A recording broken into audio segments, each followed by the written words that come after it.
vous arrêter. Je crois aux forces de l'esprit.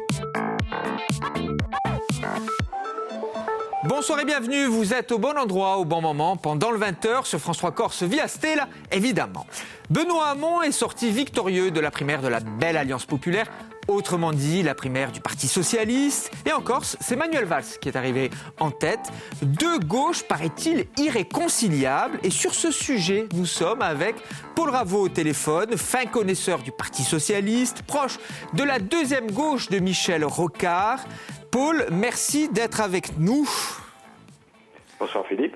Merci d'être avec nous pour évoquer en quelques minutes le résultat de la primaire du Parti socialiste. Parce que, je vais le dire clairement, la primaire du Parti socialiste, je l'ai dit, vous connaissez bien le Parti socialiste, notamment la deuxième gauche de Michel Rocard, dont Benoît Hamon est issu, clairement. Et vous êtes praticien en politique publique. La fracture semble irréconciliable, enfin en tout cas les deux gauches irréconciliables. C'est ainsi que Manuel Valls avait qualifié. Je ne suis pas certain. Je ne suis pas certain parce que nous sommes dans une période à la fois d'incertitude et fort intéressante. Benoît Hamon, le fait qu'il ait été désigné très massivement par les électeurs dimanche dernier, incite et apporte peut-être des éléments qui peuvent inciter à une profonde rénovation du Parti socialiste. Mais c'est pas gagné. Mais c'est possible. C'est possible parce que, notamment, il a apporté des idées nouvelles qui sont discutables, revenu universel et d'autres, mais des idées nouvelles. C'est sur ces sujets, pardon Paul, excusez-moi de vous couper, mais c'est sur ces sujets-là, le revenu universel, la fin de la valeur travail, les 32 heures, le 49.3 citoyen, ce sont des sujets sur lesquels, semble-t-il, la gauche de Manuel Valls et la gauche de Benoît Hamon semblent totalement en rupture, non ? Vous connaissez bien Benoît Hamon, hein ? Elles sont en rupture. Je dirais tout simplement que ceux qui, depuis des années, se sont arrêtés de penser, ceux qui sont passés du côté du prêt à penser, du prêt à porter, qui sont devenus des gestionnaires, qui ont abandonné le travail intellectuel, ne peuvent pas comprendre qu'effectivement, un Benoît Hamon qui, lui, comprend ce qui se passe dans la société, porte ses idées neuves.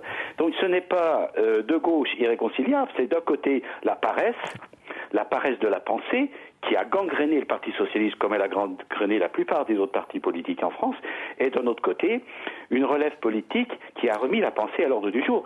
C'est là où est la différence, si vous voulez. Paul, je l'ai dit, vous avez été proche de Michel Rocard, de ce que l'on appelait la deuxième gauche. Benoît Hamon également était dans l'entourage, proche de l'entourage de Michel Rocard. Aujourd'hui, alors sans faire de politique fiction évidemment, mais aujourd'hui, vous trouvez que son programme est rocardien ? Être rocardien, je ne sais pas ce que ça veut dire, parce qu'en fait, il n'y a pas de rocardisme. Il y a eu un homme, Michel Rocard, qui a été un ingénieur du social, qui était un homme d'une grande culture politique, qui a bousculé les idées reçues. Là où il est héritier en partie de Michel, il est aussi héritier, je pense, de Mitterrand. Là où il est héritier de Michel, c'est dans la curiosité qu'il a par rapport aux mouvements qui sont en train de sourdre dans notre société et qui sont des mouvements majeurs. La transformation du travail qui va bien au-delà même de ce qu'il a abordé. Les questions d'éducation, les questions de déroulement de la vie et de fin de vie, les questions de prise en compte de la précarité, de la pauvreté. Benoît a manifestement une curiosité que beaucoup d'élus socialistes et autres d'ailleurs non plus. Et c'est en cela où il est probablement un proche de Rocard, des idées de Michel Rocard. Merci beaucoup, en tout cas, d'avoir accepté cette invitation au téléphone. Merci d'avoir donné votre avis. Vous qui connaissez bien le Parti socialiste, qui connaissez même très bien les rouages du Parti socialiste, rue de Solferino. Merci beaucoup, mon cher Paul. À bientôt, peut-être, pour décrypter encore. À bientôt, Philippe. Merci à vous. Les titres de votre 20h. Présidentielle 2017, que le spectacle commence, c'est le sujet de votre 20h. Chaque mois, le magazine Parole de Corse décrypte l'entourage des élus insulaires, amis, ennemis, soutien, famille. Pendant le 20h, la journaliste Caroline Ettori nous parle de la planète Jean-Jacques Ferrara. Bonsoir ma chère Caroline. Bonsoir. Je fais la bise. Allez. C'est comme ça. Comment ça va? Bien, et vous? Je suis très heureux de t'accueillir sur le plateau de Pendant le 20h. Je l'ai dit, alors on peut te lire dans Paroles de Corse tous les mois, mais on peut aussi t'écouter, t'entendre, surtout sur Corsica Radio, la politique, tu aimes ça, et fine analyste. Et tu proposes une page tous les mois, une page très intéressante dans Paroles de Corse. Nous allons l'évoquer souvent dans cette émission. La planète d'un élu, c'est comme ça. Tu choisis un élu et tu tisses comme ça son réseau. Oui, l'idée en fait, c'est de brosser le portrait un peu décalé de la personnalité politique à travers ses partenaires, ses rivaux et son réseau, évidemment. Ouais, ça me plaît bien le portrait décalé. Ça tombe très bien avec la ligne éditoriale de notre émission. Alors, cette semaine, ce mois-ci, tu as décidé d'évoquer Jean-Jacques Ferrara, président de la communauté d'agglomération du pays ajaccien, candidat à l'élection législative dans la première circonscription de Corse du Sud. Chirurgien, il entre en politique en 2008, aux côtés de José Ross. Aux côtés de José Ross, oui, une entrée relativement tardive, finalement. D'habitude, on commence beaucoup plus tôt, notamment en Corse. Alors, qui sont ses partenaires? Alors, les partenaires... On va voir la page. Oui, plus que des partenaires, Jean-Jacques Ferrara considère Laurent Marcangeli et son premier adjoint Stéphane Sbraj comme des amis. Ouais. Voilà. Il se présente comme un trio indéboulonnable. C'est d'ailleurs Jean-Jacques Ferrara qui est à l'origine du rapprochement des deux autres. Parce qu'ils n'étaient pas sur la même longueur d'onde, enfin, c'était pas... Alors, ils partaient sur deux listes différentes déjà en 2008. Stéphane Sbraj plutôt côté José Ross et Laurent Marcangeli plutôt côté Paul Ruot à l'époque. Et donc, c'est Ferrara qui fait la jonction entre les deux. Ensuite, son réseau, est-ce qu'on peut dire qu'il est la rencontre d'une certaine droite classique et aussi de son univers professionnel, Il est chirurgien, il est médecin, c'est ça? Il est médecin, il est chirurgien, tout à fait. Alors, la Corse n'échappe pas à la règle, à la tradition du médecin en politique. C'est incroyable, C'est fou, mais c'est aussi vrai en Corse. Donc, dans ce cas de figure, on retrouve Philippe Kervella. Alors, les deux hommes ont partagé les mêmes bancs de la faculté avant de se retrouver sur les bancs de la majorité municipale ajaccienne. Et dans le même état d'esprit, on retrouve également sa consoeur, Nicole Otage, ORL, adjointe chargée de l'urbanisme, toujours à Ajaccio. Et Jean-Jacques Ferrara a beaucoup d'admiration pour ces deux élus et leur travail au quotidien.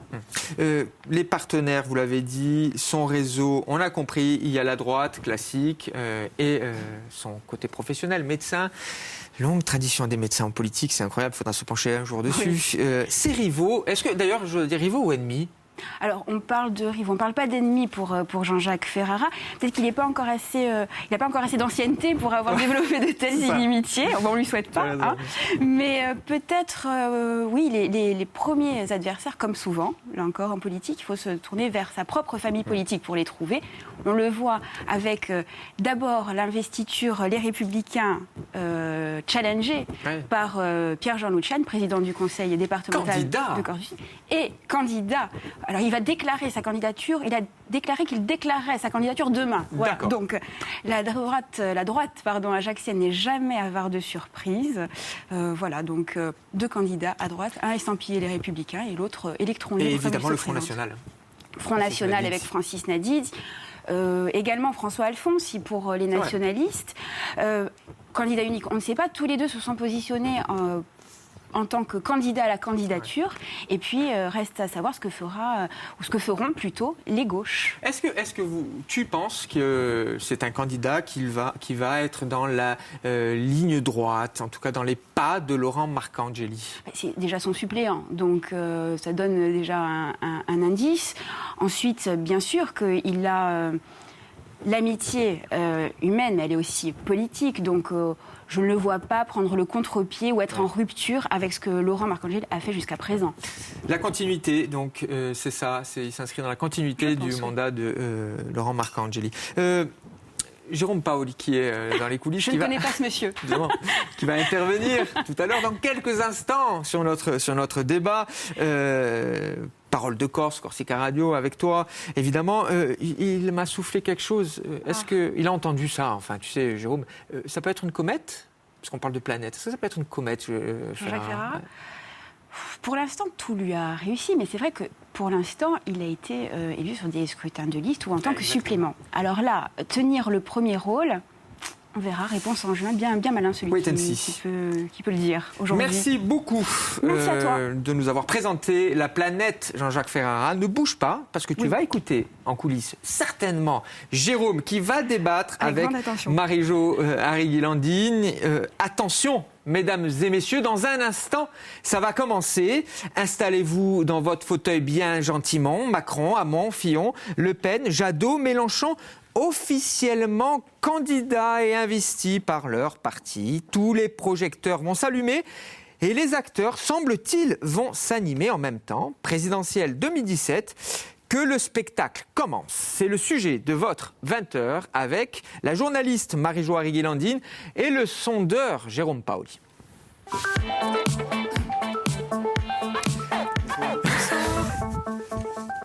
Bonsoir à vous deux.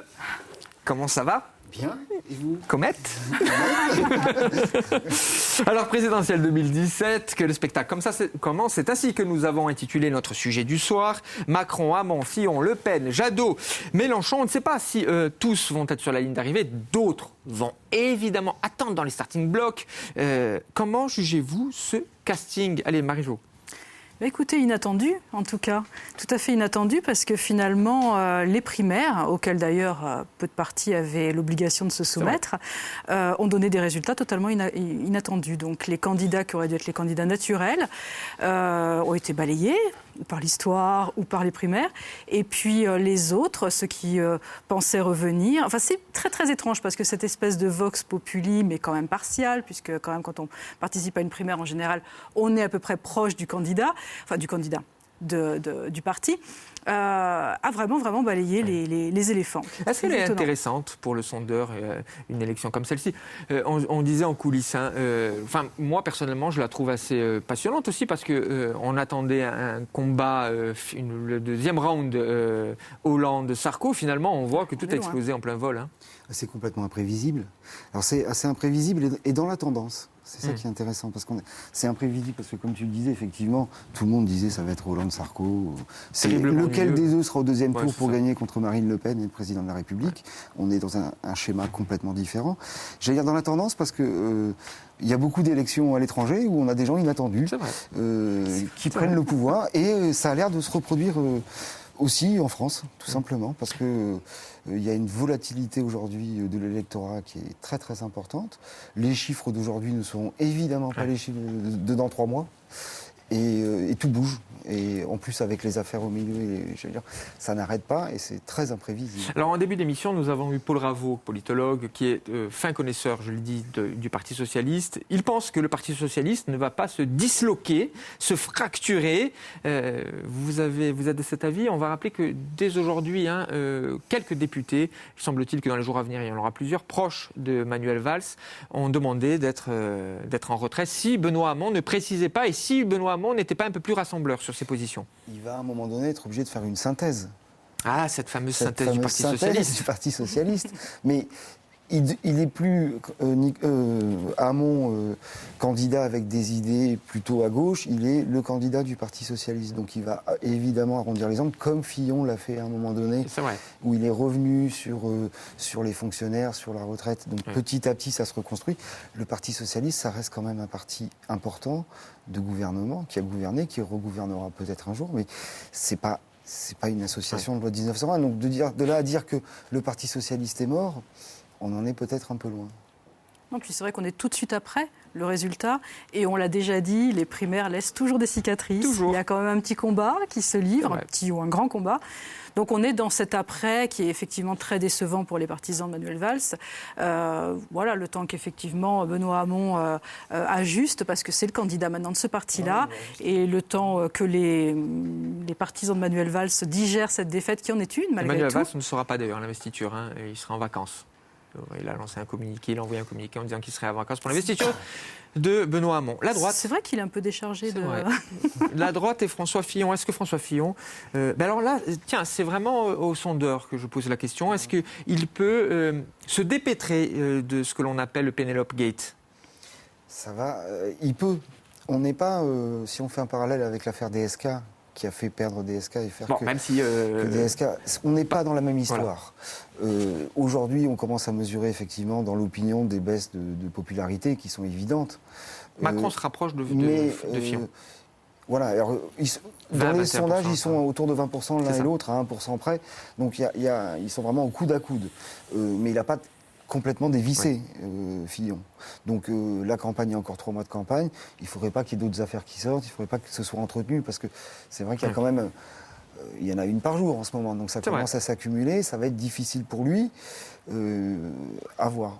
La stratégie de Marine Le Pen, ce que l'on a appelé la dédiabolisation sous les conseils, en tout cas la ligne Florian Philippot, c'est ainsi qu'on la nomme, ça marche vraiment, elle est en tête dans les sondages, mais vous avez le sentiment qu'elle imprime la campagne là pour le moment ? Disons que sur la campagne, tous les sondages depuis un sacré moment maintenant la donnent au deuxième tour. Donc elle imprime la campagne, puisqu'elle va être présente au deuxième tour. Donc le fameux... Il y a quand même de grandes chances. Dispersion à gauche. Marie-Jo doute, peut-être ? Non, non, je m'inquiète. Elle fera un gros score. De là à ce qu'elle passe le deuxième tour, on est dans une autre histoire et une autre séquence. Mais la présence de Marine Le Pen aujourd'hui au deuxième tour, elle est très probable. Voilà, on va prendre des pincettes, mais elle est très probable. Ça veut dire que sa campagne fonctionne et qu'elle risque même d'arriver en tête. Marie-Jo, est-ce qu'elle... on a parlé de surprise au tout début de cette conversation. Est-ce que tout de même... alors ce casting, c'est un mot pris à la volée, évidemment, et ce n'est pas qu'un casting au sens où on peut l'entendre. Quoique, est-ce que ça vous surprend ? Est-ce que ça vous intéresse, ça vous interpelle ? Vous avez le sentiment qu'il y a des enjeux qui sont beaucoup plus forts que lors des dernières présidentielles. Mais un peu quand même, parce qu'on a l'impression quand même qu'avec le choix des candidats, les électeurs ont voulu remettre à gauche un homme de gauche, remettre à droite un homme de droite. Avec des choix de société très différents. Oui. On revient sur les fondamentaux. On dirait, on se retrouve un petit peu dans les paysages politiques de ma jeunesse, où les choses étaient un petit peu plus claires. Il y aura beaucoup de candidats quand même, peut-être un peu trop, mais on a vraiment l'impression que quelqu'un incarne un parti, alors que jusque-là, c'était très très flou. Et sur cette primaire, c'était très clair que les gens de droite ont fait le choix d'éviter tout ce qui était trop à gauche, et les gens de gauche, ceux qui étaient trop à droite. Donc ça, c'est assez intéressant. Et on a Macron, qui est une espèce de Deus ex machina, on ne sait pas trop où il se place, mais qui finalement... Un clignotant, a dit Benoît Hamon. Oui, mais en étant ni droite ni gauche, de fait, il se met au milieu. Et c'est vrai que la place du centriste était assez faible ces dernières années. Donc, les choses sont assez... Nous ferons, je le dis aux téléspectateurs, nous ferons une émission dans quelques jours sur Benoît Hamon. Est-ce qu'il existe un effet... Macron. Est-ce qu'il existe un effet Macron en Corse ? Nous l'évoquerons dans la semaine. Mais il y a 2 chiffres qui sont intéressants. C'est qu'aujourd'hui, 80% des Français se disent intéressés par la présidentielle.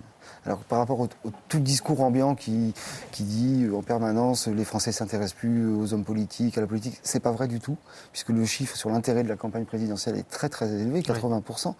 Et après, si on prend sur Macron, ce qui est intéressant quand on fait des sondages d'intention de vote, c'est est-ce que vous allez sûrement voter pour cette personne ou vraisemblablement voter pour cette personne. Et il y a un différentiel qui reste important, vous parliez tout à l'heure de Fillon, entre Fillon et Macron, c'est que les gens sûrs de voter Fillon sont beaucoup plus importants que les gens sûrs de voter Macron. Il y a un socle plus solide. Ce qu'on appelle le socle dur sur Macron, il n'est pas si important que ça, et avec la volatilité de l'électorat, rien n'est joué non plus pour Macron. Alors, intéressons-nous à la Corse. Si je vous pose cette question, est-ce qu'il y a un candidat qui entend, qui écoute les aspirations des insulaires, selon vous ? Quel serait le candidat dans la liste qu'on a donnée ? Alors, Mélenchon, Fillon, Hamon, Jadot peut-être, Le Pen... Tout à l'heure, vous disiez que le spectacle commence. Je crois que pour les candidats à la présidentielle, vis-à-vis de la Corse, le spectacle n'a pas commencé. Ouais. On a très peu de personnalités candidates à la présidentielle qui ont pris position sur tel ou tel sujet. On sait que la droite n'est pas tout à fait pour la collectivité unique au 1er janvier. Non, et on l'a d'ailleurs bien senti il y a quelques jours. Dans un an. Ce qui ne veut pas dire qu'elle ne l'est pas globalement. Mais là, on a une position, on va dire, nationale qui sera évidemment portée par le candidat de la présidentielle. Et suivie par les parlementaires. Après, on n'a pas entendu encore beaucoup de choses. Non, on a l'impression que la Corse, c'est pas vraiment un enjeu.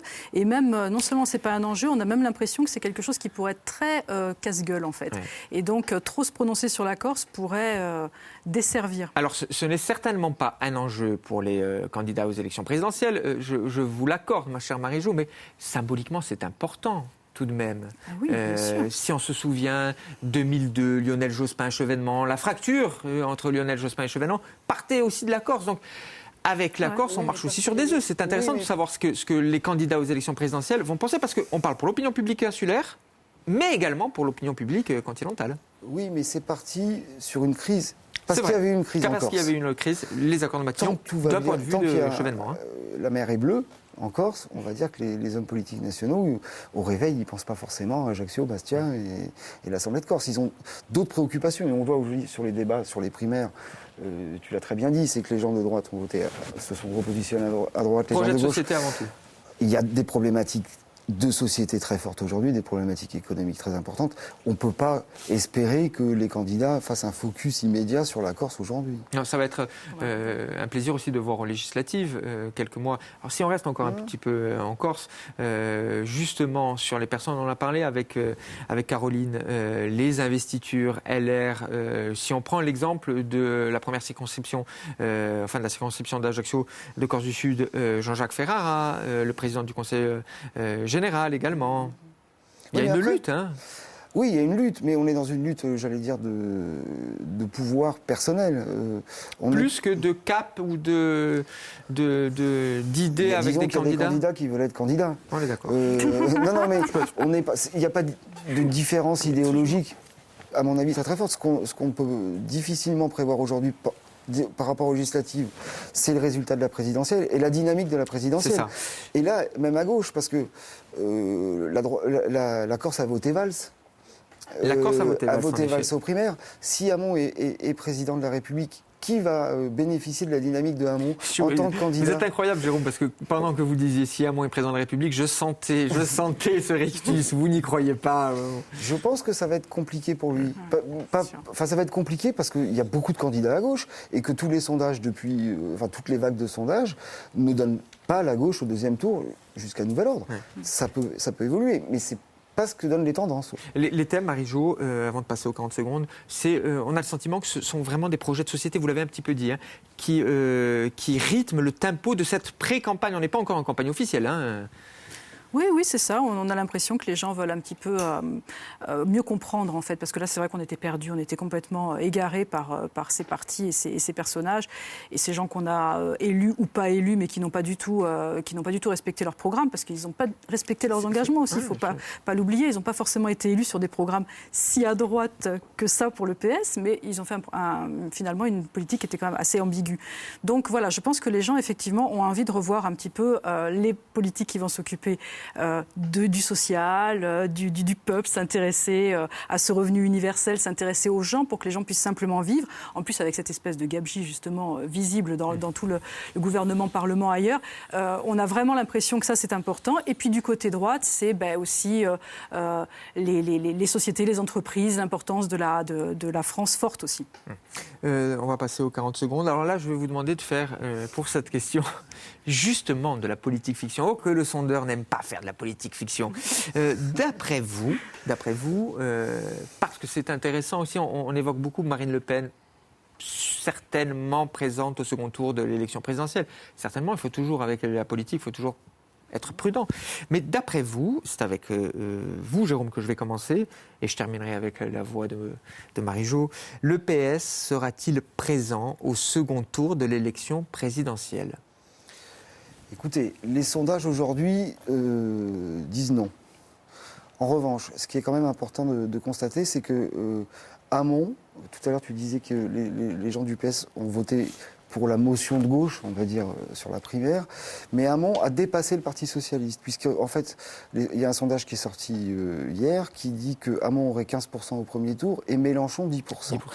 Ça veut dire que Hamon est en train d'élargir le cercle et de prendre sur l'électorat de gauche au-delà du Parti socialiste. Donc tout est ouvert, tout est possible. On va voir comment évolue l'affaire Fillon, il faut voir comment va évoluer Macron. Donc peut-être, mais la tendance n'est pas là aujourd'hui, c'est vraiment ce qu'on peut dire. Le PS sera-t-il présent au second tour de l'élection présidentielle pour vous, Marie-Jo ? Alors, je préférerais effectivement pas trop me lancer dans des pronostics parce que vous les repasserez après nos erreurs. C'est vrai que Marine Le Pen aussi est une affaire. Il y a aussi une affaire, il y a l'affaire des attachés parlementaires de l'Europe et elle doit déjà payer près de 300 000 euros à l'Europe. Donc il y a des affaires aussi de ce côté-là parce qu'il y a aussi ça dans la politique, il y a aussi les horribles affaires qui arrivent et puis qui détrônent ou pas. C'est vrai que sur elle, ça glisse plus parce qu'elle n'a jamais été la candidate de l'irréprochabilité comme Fillon. Donc ça glisse un peu plus, mais il n'empêche que les affaires sont là. Alors voilà, la donne est entre les mains d'électeurs qui, on dirait, sont un petit peu en quête d'éthique. C'est incroyable, ce talent de Marie-Jo qui n'a pas répondu à la question. Mais qui, en même temps, nous a emmenés vers des pistes de réflexion. Peut-être que en fait, si vous voulez, mon raisonnement, c'est que par effondrement des autres... J'ai bien compris. J'ai bien compris. Merci beaucoup à vous d'avoir évoqué le spectacle de la présidentielle 2017 qui s'annonce passionnante. Nous y reviendrons évidemment. Merci à vous de nous avoir suivis. Restez sur France 3 Corse via Steel. Moi, je vous dis à demain, même lieu, même heure, pendant le 20h.